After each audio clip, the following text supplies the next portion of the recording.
Okay, I was going to have us finish up the information in section 5.1 and 5.2 in this video. We're talking about area and Riemann sums and the definite integral. There's a couple of problems where you'll be asked to use some geometry to find area, and I was going to show you some examples here. Suppose that we wanted to calculate the integral going from 1 to 6 of 4 dx. Okay, now a definite integral is representing area under the curve above the x-axis and between two values, as long as the curve is entirely above the x-axis on that part of the on that interval. So here, if I have like y equal 4, that'd be a horizontal line, and x is going from 1 to 6. All right, and when I draw a picture, that just comes down to a rectangle. Okay, so I'd like to find the area of this rectangle. Well, area of a rectangle is length times width. The width is 5, the height is 4, so 4 times 5 would be 20. Okay, and of course that would be a lot faster than using limit of a Riemann sum. Okay. Here's another one, part B. The integral going from 0 to 3 of x plus 2 dx. Y equal x plus 2 would be a line with a slope of 1 and a y-intercept at 2, and x is ranging from 0 to 3. And so when I mark out the boundaries there, that creates a trapezoid, and the area of any trapezoid is 1/2 the height times the sum of the two bases. If you tilt your head 90 degrees, the height would be 3. Okay, so I want half the height, 1/2 times 3 times the sum of the bases. The top base has a measure of 2 units, the bottom base has a measure of 5 units. 2 plus 5 is 7, times 3 is 21, divided by 2, 21/2 would be the area and also the value of this definite integral here. Okay, part C, the integral going from -2 to 2 of 2 minus the absolute value of x dx. So the absolute value function is a v-shaped graph. Throwing a negative in front means it'd be flipped upside down, and then I'm going to shift that up 2 units. And so I've got this v, and x ranging from -2 to 2 means that I've created a triangle. Area of any triangle is 1/2 base times height. So half of 4 is 2 times the height. The height is also 2. 2 times 2 is 4. Okay, part D. The integral going from -3 to 0 of the square root of 9 minus x squared dx. So if we were to graph the equation x squared plus y squared equal 9, that would be a circle centered at the origin of radius 3. Okay, now if I solve this for y would be equal to plus or minus the square root of 9 minus x squared. Okay, now I don't have a plus minus deal going on. I've only got a positive. So what that says to me is that I'm only working with the top half of this circle. Okay, y equal negative, the square root of 9 minus x squared would be the bottom half of the circle. Okay, now in the top half of the circle, x is going from -3 to 0. So that would tell me that I'm working with a quarter of the circle. And I'd like to know the area of that quarter sector there. Well, the area of any circle is pi times the radius squared. The radius is 3 here, so it'd be pi times 3 squared, but then I want 1/4 of that. Okay, so 9 pi over 4, that would be the exact area, also the exact value of the definite integral. Okay, so of course the point of this is to say that, you know, on occasion we may need to use we could consider using what we already know from geometry. Now this won't happen a lot, quite honestly. We won't see this hardly at all. But you know, the point is to make that connection to area with a definite integral. Next thing I want us to take a look at are some properties of the definite integral. So here's a few of them. We'll look at some other properties on the next page.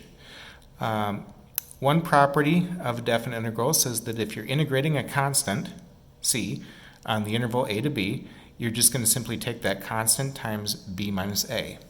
since that would be a rectangle. Here's an example that we've already looked at. Okay, if C is 4, A is 1, and B is 6, well, 6 minus 1 is 5, right? And 4 times 5 is 20. Well, in general, C times B minus A is where you're going to take length times width of a rectangle.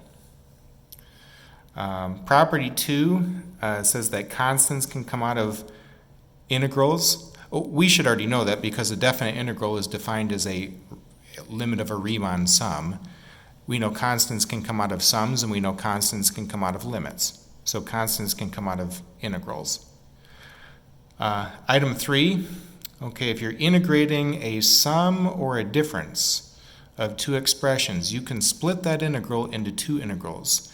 Now, careful about that. You can only do that if you're adding or subtracting, never ever if you are multiplying or dividing. Okay, some students will make that mistake. Don't do that. Let's take a look at an example here. From earlier, we had found that the integral going from 0 to 2 of x squared plus 1 dx is 14/3. Now, that's a problem that I had a few pages ago. Okay, here's the function x squared plus 1. We were finding an upper and lower sum, if you remember this problem. And we ended up calculating the area to be 14/3. Okay, and of course that would also be the value of the this definite integral here. Now, suppose I want to find the value of the integral going from 0 to 2 of x squared dx. We'll do that first. Well,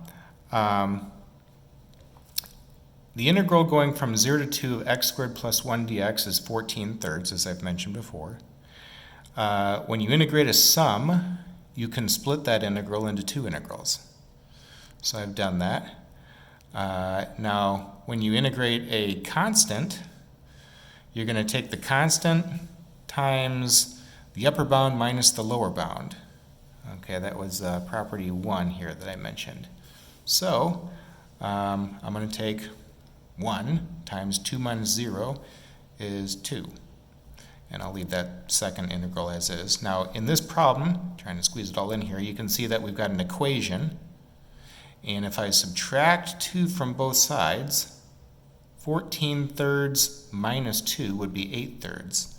The integral would be all alone on the one side there, so that would be my answer. That'd be the value of this integral here, 8/3. Part B, we want to find the integral going from 0 to 2 of 6x squared minus 3/2 x plus 5 dx. Okay, so I've got that written again, and I'll go ahead and split this integral into three integrals, and also the constants can come out in front.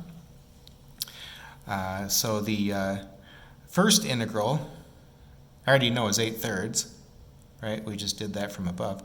The second integral, okay, when you integrate x going from 0 to 2, y equal x is a diagonal line, and if you're going from 0 to 2, that would create a triangle, and all we want is to find the area here. Area of any triangle is 1/2 base times height, so I'm going to take half the base, half of 2 is 1, times the height is 2. I've still got the minus 3/2 there, so minus 3/2 times 2. Plus, okay, when you integrate a constant, you're going to take the constant times the upper bound minus the lower bound, since that's going to be a rectangle. And when you simplify this, we get 23. Now there's a note here that I've got written. The entire graph of this curve, y equals 6x squared minus 3/2 x plus 5, would be entirely above the x-axis on the interval 0 to 2, if you were to check that. So this answer here would represent the area of that region that would be underneath the parabola, above the x-axis and between 0 and 2, be 23 square units. All right, here's some other properties of the definite integral that we'd want to know. If you integrate a function f of x going from b to a, you can flip the bounds and then throw a negative in front.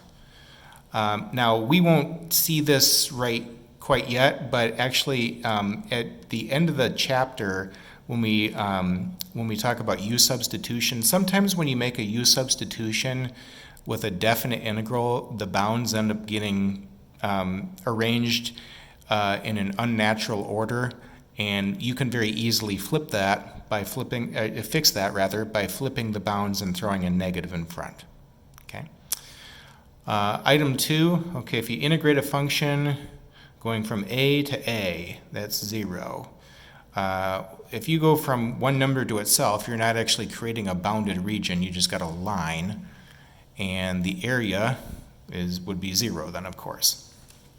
Okay, item 3, if f is a function and f is even, then when you integrate f of x going from negative a to a, you can integrate the function going from 0 to a, and then whatever that is, you can just double that result. We've already used that before, actually. In this problem right here, if you were to flip back in your notes, I was using some symmetry. Well, that's because I had an even function. An even function is always symmetric to the y-axis. Now, I didn't need to use symmetry. It's more convenient to have a lower bound of 0 rather than negative 2 for this problem. If f is an odd function, then the integral going from negative a to a of f of x dx is 0. The two regions are actually offset by each other. We'll take a look at an example. Item 5. Okay, if you have two functions, f and g, and f of x is bigger than g of x on some interval a to b, then if you were to integrate both sides, the integral going from a to b of f of x dx would be a number that is greater than or equal to the integral going from a to b of g of x dx. I think that should make sense because you have a curve, f of x, that is above the curve of g of x. Now, the integral notation represents area. So if you have one curve above another, the curve that is higher above is going to produce a bigger area than the one below it. That's all we're saying here.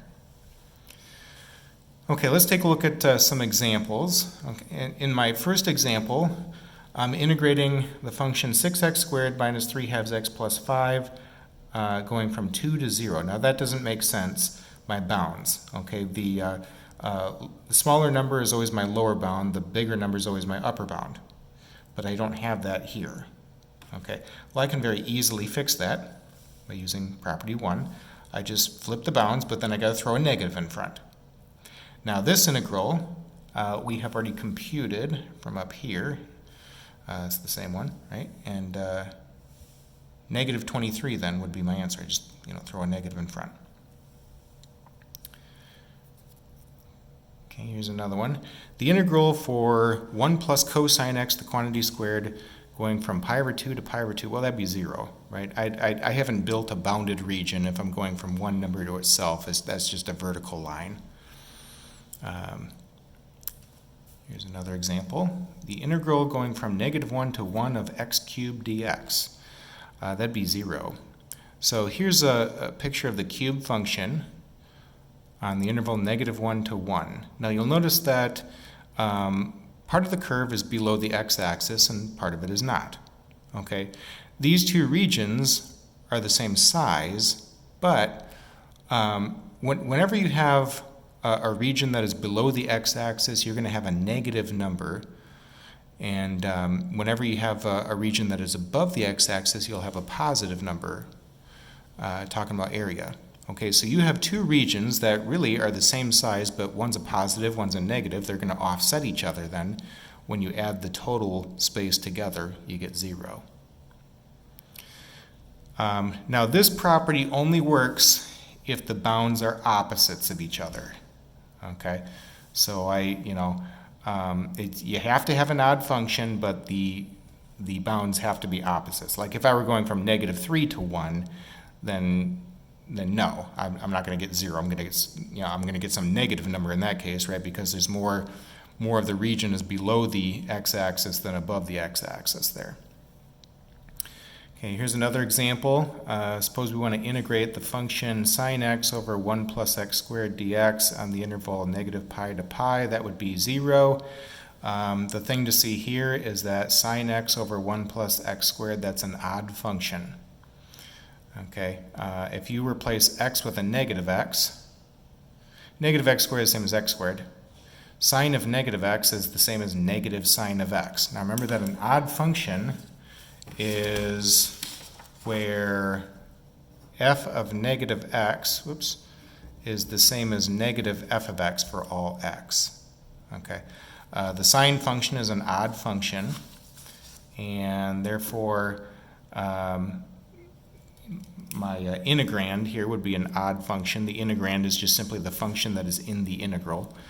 Now the bounds being opposites means that I've got a similar situation where I've got two regions that I'm comparing. They're both the same size. It's just one is below the x-axis, one is above the x-axis. So the two regions, when you add together, are going to offset each other, going to give you 0. Okay, here's one more example in this section. Show that the integral going from 0 to pi over 4 of sine cubed dx is less than or equal to the integral going from 0 to pi over 4 of sine squared x dx. Okay, well, we know that the sine curve oscillates between 1 and negative 1, right? Now, on the interval 0 to pi over 4, what does the sine curve look like? Well, we know that the sine curve is starting at 0, 0. Here's pi over 2, 1, right? And here's pi over 4. So if I'm between 0 and pi over 4, the y values are going to be between 0 and 1. Okay? If x is 0, sine of 0 is 0. If x is pi over 4, you're going to have some positive y value that's going to be less than 1. Okay, sine of pi over 4 we know is 1 over root 2, actually. All right, now with this inequality, let me go ahead and multiply throughout the three parts by sine squared x. Okay, now 0 times any number is 0. In the middle, you're going to have sine x times sine squared x would be sine cubed x. And then on the right, 1 times sine squared x would be sine squared x. Now, I'd want to change this to be a less than or equal to, not just a strictly less than, since sine cubed of x would be equal to sine squared of x only if x were 0. Okay, that's the only time that these would be equal. If x is any other number bigger than 0 but less than or equal to pi over 4, the right side is always going to be bigger than the left side. Okay, now with this part of the inequality, sine cubed x less than or equal to sine squared x, I can integrate both sides, and my bounds here are going from 0 to pi over 4, and that's what I needed to show though, right? In other words, I'm looking at two curves here on the interval 0 to pi over 4. The graph of y equals sine squared x is going to be a curve that is above the graph of y equal sine cubed of x. Okay, only on this part of the graph though. All right, so of course there's going to be a bigger area, a bigger region to work with on the right side than compared to the left side. Okay. That's all I had for these sections, so hopefully that's enough for you.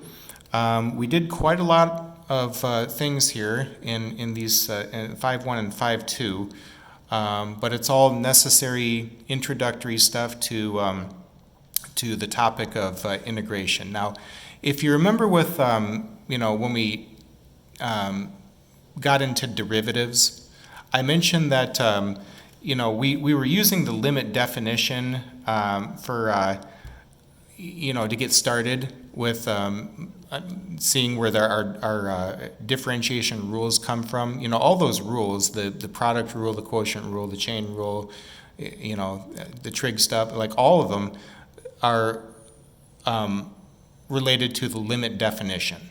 Okay. Now what's going to happen here is we're going to eventually pull away from that limit of a Riemann sum, and we're going to see the shortcuts, just like how we saw the shortcuts in the case of derivatives. Okay. In other words, like when we calculate a definite integral, we're not going to be using limit of a Riemann sum. Okay. Now I would like you to know this for now. You will see that on a quiz and a test. Okay. So be sure that you've looked at these problems here. That's why we did that. But just know that what's coming up, we're going to be wanting to handle integral calculations by using a faster method. Okay. In the next section, we're going to talk about the fundamental theorem of calculus. Now, the fundamental theorem of calculus is actually two parts. Both parts, part 1 and part 2, are equally as important. Okay, and they allow us to be able to work with integrals, like I said, by using kind of like a shortcut method there. So that's coming up in the next couple of videos.